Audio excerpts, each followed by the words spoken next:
अयोध्या के महाराज।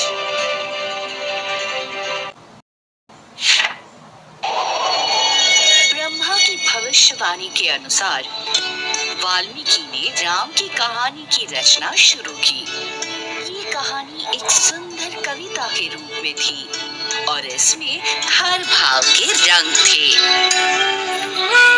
जैसे ही उन्होंने ये भव्य काम पूरा किया, वाल्मीकि ने सोचा,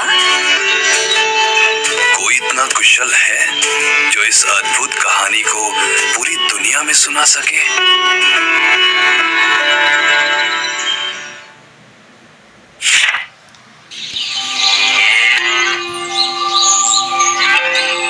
ये सोचते सोचते उनका ध्यान उनके आश्रम में रहने वाले दो युवकों लव और कुश पर गया। वे समझदार थे और कविता को सुंदरता से सुनाने की क्षमता रखते थे। वे सीता के पुत्र थे। वाल्मीकि को सीता तब मिली थी जब लव और कुश का जन्म होने वाला था।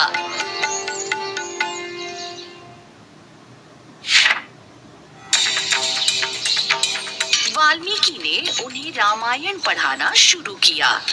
लव और कुश को इस महाकाव्य का एक एक शब्द याद हो गया। उन्होंने रामायण को उत्साह से सुनाना शुरू कर दिया। बड़ी संख्या में लोग उन्हें सुनने के लिए एकत्र होने लगे। वे लोकप्रिय हो गए।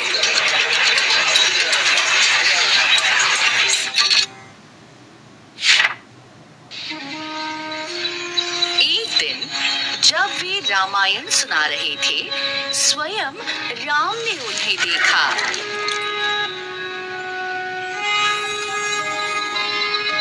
राम उनसे बहुत प्रभावित हुए। उन्होंने दोनों युवकों को अपने महल में आमंत्रित किया।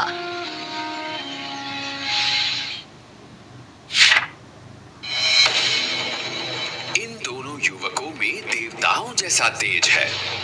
ये साधारण हैं, लेकिन राजाओं जैसे दिखते हैं। गाओ बच्चों। इस प्रकार राम की सभा में लव और कुश ने रामायण सुनानी शुरू की।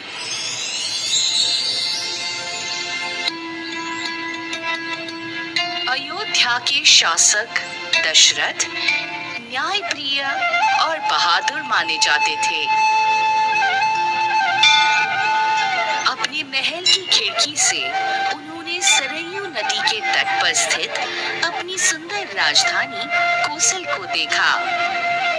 उनका राज्य समृद्ध था और उनकी प्रजा संतुष्ट थी।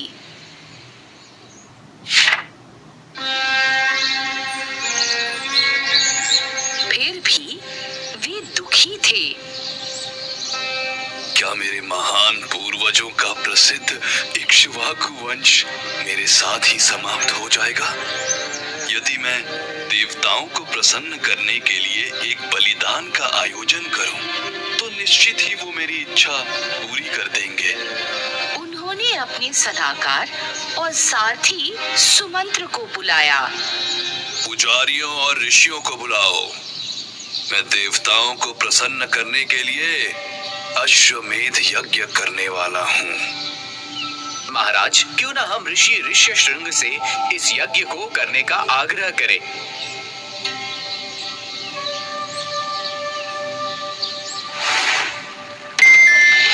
बहुत समय पहले की बात है, जब अंगराज्य अकाल से जूझ रहा था, तब उन्होंने ही देवताओं को प्रसन्न कर राज्य में वर्षा करवाई थी।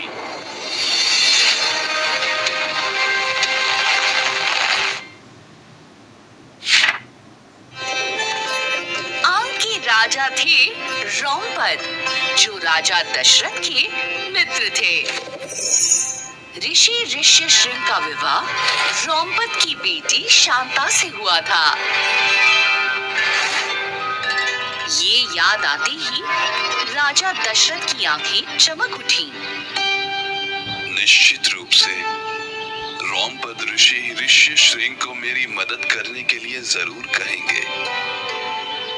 मैं तुरंत अंग के लिए प्रस्थान करूंगा।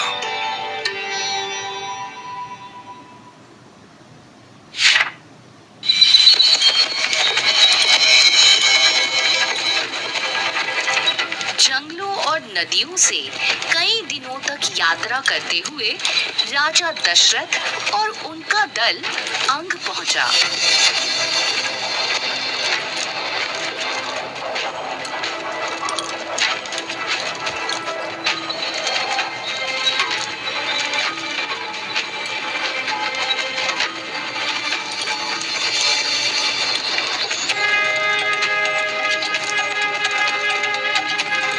राजा द्रौपद ने उनका बड़े स्नेह से स्वागत किया।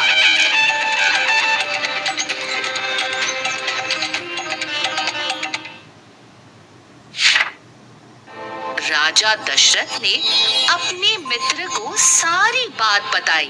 मेरा मन अशांत है। मेरी बात शासन करने के लिए मेरा कोई पुत्र नहीं है। मैं शास्त्रानुसार अश्वमेध यज्ञ करना चाहता हूँ। कृपया करके अपनी पुत्री शांता और ऋषि ऋष्यशृंग को मेरे साथ अयोध्या आने की अनुमति